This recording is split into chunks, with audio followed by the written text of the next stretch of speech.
In the vast expanse of the galaxy, where ancient civilizations rise and fall like cosmic tides, there exists a truth that even the most advanced species refuse to acknowledge.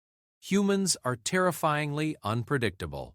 While other races calculate risks, measure probabilities, and follow protocols refined over millennia, humans do something that defies all logic. They act with their hearts. Captain Zexstar of the Hegemony Council had seen humans do impossible things. He'd watched them charge into certain death to save strangers, adopt creatures that could kill them, and show kindness to beings that had shown them only cruelty. But what he witnessed that day in the abandoned sector of Kepler, 442b, would challenge everything the galaxy thought it knew about both humans and the ancient horrors they'd left behind. The creature before them was a Vorthak, a living weapon from the Great War that had ended 3,000 years ago. 8 feet of armored nightmare, with 6 eyes that glowed like dying stars and teeth that could bite through starship hull plating. Its scarred hide told stories of battles that had consumed entire star systems. The Hegemony's best xenobiologists had declared it irredeemably savage, a relic of violence that should be destroyed on sight. But as the human approached the wounded, abandoned beast, ignored by its own kind and left to die alone, Captain Zexstar realized he was about to witness something that would ripple across the galaxy. Something that would prove once again why humans were the most dangerous species in known space. Not because of their weapons or their ships, but because of their inexplicable capacity to see potential for good in the darkest corners of the universe. The human knelt beside the ancient killing machine, and in that moment, the fate of 2 species would be forever changed. The transport ship Wandering Star shuddered as it dropped out of hyperspace, its human crew of 12 stretching and groaning after the 18-hour jump from the core worlds. Dr. Sarah Chen rubbed her eyes and checked the navigation display, confirming they'd arrived at the coordinates transmitted by the automated distress beacon. Kepler 442b, she announced to the bridge crew. Dead world, supposedly. But something down there is broadcasting an emergency signal. Captain Marcus Webb nodded grimly. The planet below was a graveyard. One of thousands scattered across the galaxy, remnants of the Great War that had nearly destroyed galactic civilization 3 millennia ago. Most species gave these worlds a wide berth. Ancient weapons still functioned there, automated defense systems that didn't distinguish between friend and foe, but humans had a different relationship with dangerous places. Where others saw only death and danger, humans saw mysteries to solve and perhaps lives to save. "Any response to our hails?" Webb asked. Communications Officer Lisa Park shook her head. "Nothing, Captain. Just that repeating distress signal. It's strange, though. The frequency is really old. Pre-hegemony protocols." The planet's surface was a patchwork of crystallized sand and twisted metal structures that jutted from the ground like the ribs of some massive, long-dead creature. Scanning revealed massive radiation signatures and the skeletal remains of what had once been mighty cities. But in one small valley, their sensors detected something that made the entire crew lean forward. "Life signs," announced scanner technician David Kim, his voice tight with surprise. "Faint, but definitely there, and they're moving." Webb made the decision that would define everything that followed. While any other species would have reported the findings to the Hegemony Council and waited for orders, humans had a tendency to act first and explain later. "Prep the shuttle," he ordered. "Small team. Chen, you're with me."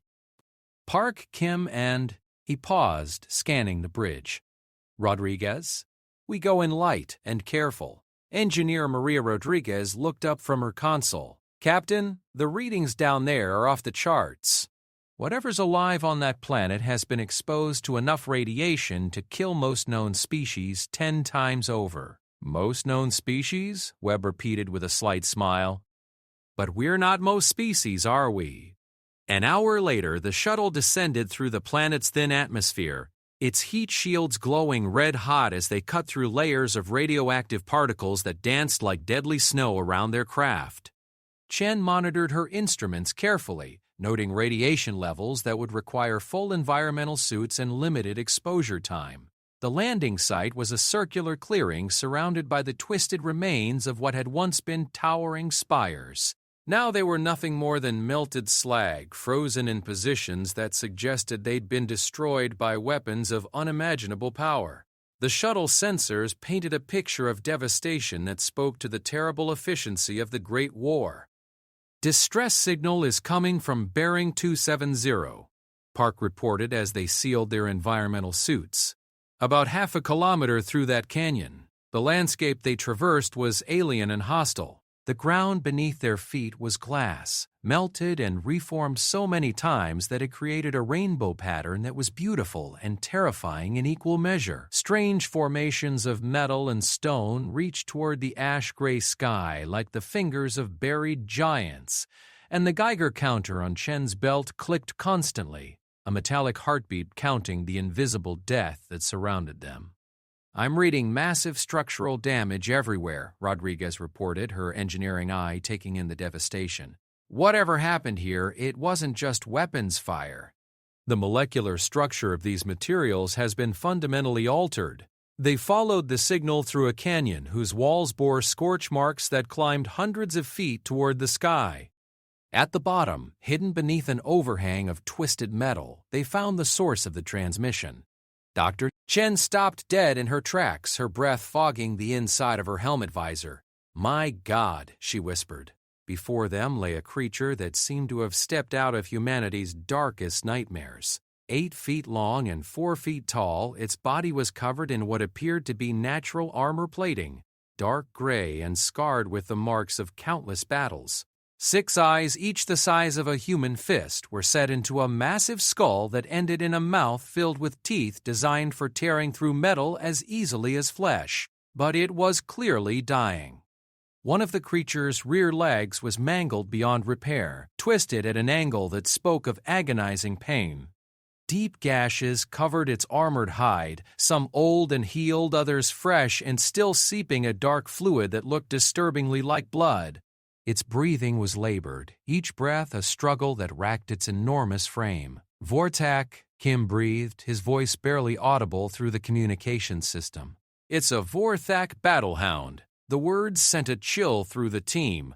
Every child in the galaxy knew the stories of the Vortak, the living weapons created by the Zephyrian Empire during the Great War. Bioengineered for maximum lethality, they had been designed to hunt and kill without mercy, their minds hardwired for violence and destruction. When the war ended, the surviving Vortak had been systematically exterminated by order of the galactic hegemony. They were considered too dangerous to be allowed to live. "The distress signal," Park realized. "It's coming from a device attached to its collar." Webb approached carefully, his movements slow and deliberate. The creature's 6 eyes tracked him, but there was no aggression in its gaze, only pain and a weariness that seemed to go deeper than physical exhaustion. Its great head lifted slightly as Webb knelt beside it, and for a moment human and Vortak regarded each other across an impossible gulf of species, history, and mutual mistrust. "Easy, big fellow," Webb said softly, though he knew the creature couldn't understand his words. But tone was universal, and there was something in his voice that seemed to calm the massive beast. "We're not here to hurt you." The creature's breathing slowed, and one massive paw shifted slightly, not in aggression, but in what almost looked like an attempt to move closer to the human who had knelt beside it. Dr. Chen was scanning frantically with her medical tricorder. "Captain, the readings I'm getting are impossible. This creature should have died from radiation poisoning years ago. Its cellular structure shows adaptation that I've never seen before, and the injuries, some of these scars, are decades old, but it's still alive." Rodriguez was examining the color device. The distress beacon is hegemony tech, but modified. Someone attached this to the creature and activated it. Recently, too, the power cells are still at 90% charge. Someone wanted this thing to be found, Kim observed.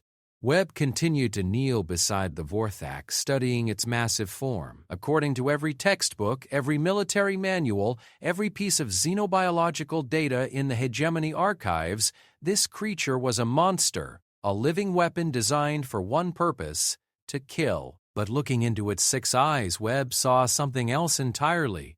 Intelligence, pain, and perhaps most surprisingly, loneliness. "The nearest hegemony outpost is 3 days away," Chen said quietly. "If we report this, they'll send a containment team.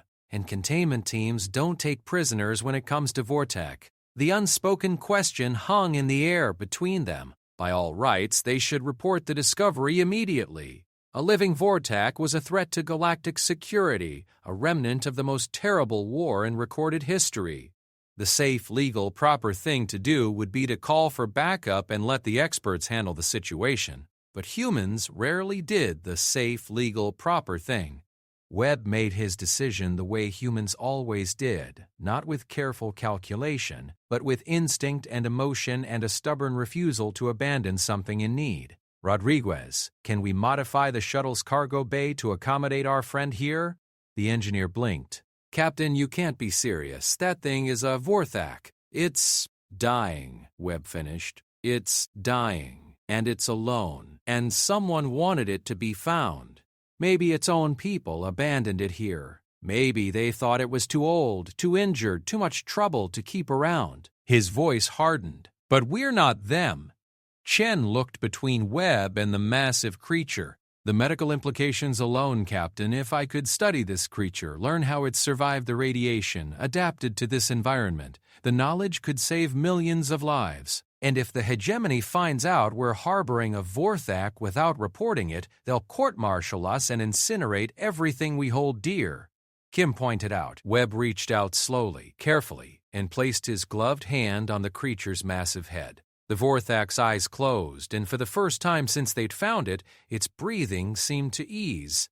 "Then we'd better make sure they don't find out until we're ready to tell them," Webb said. "Rodriguez, start prepping the shuttle.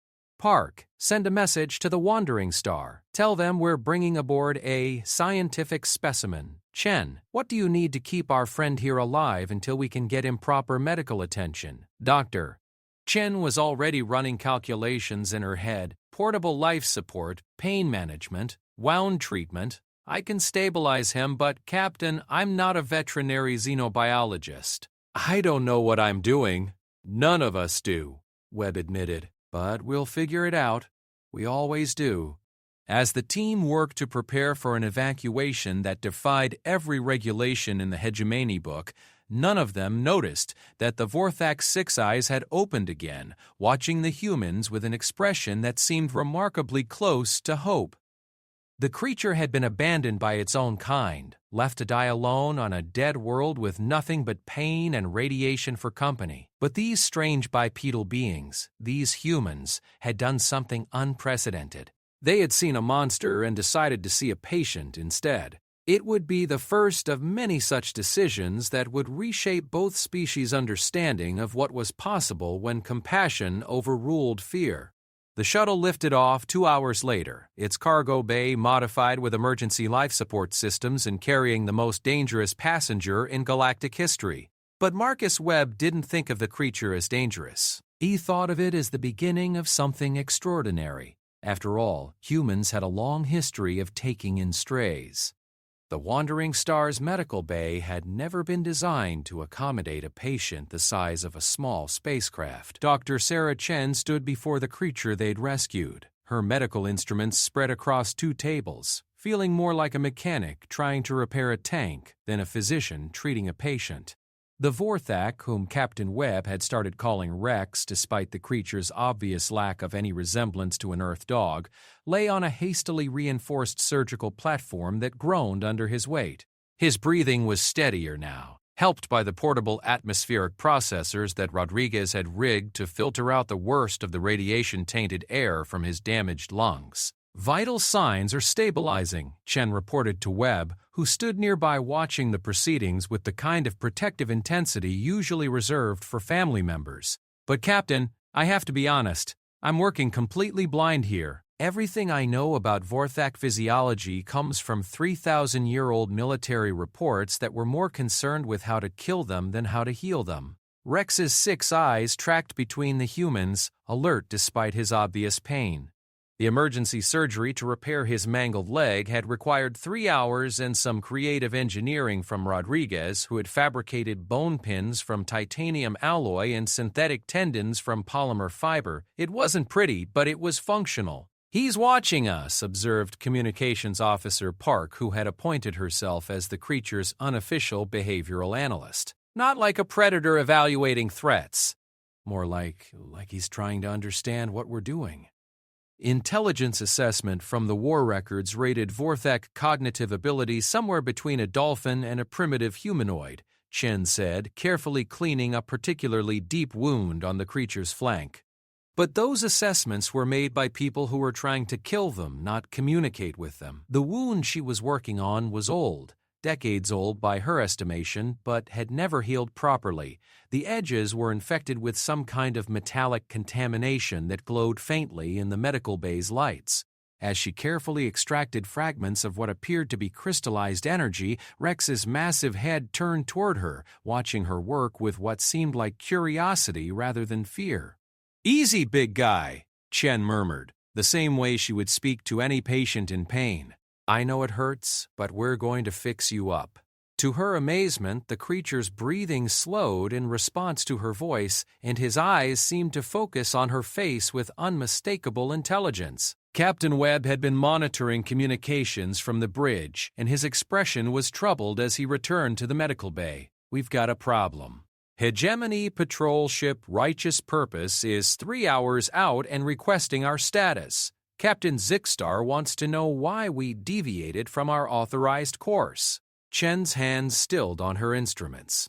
Captain Zixstar of the Hegemony Council was not known for his patience or his love of humans. Like most members of the galactic government, he viewed humanity as a useful but unpredictable junior partner, dangerous in their impulsiveness and frustrating in their refusal to follow established protocols. "What do we tell him?" Rodriguez asked. Webb considered the question while Rex watched the humans with those 6 unblinking eyes. The captain had made a career out of split-second decisions in impossible situations, but this was different.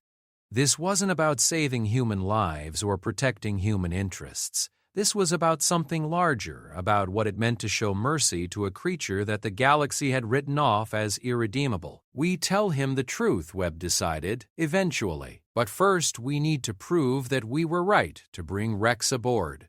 "Rex?" Park raised an eyebrow. "He needs a name," Webb said simply, and he responds to it. "Watch." Webb moved closer to the creature's head and spoke clearly. "Rex."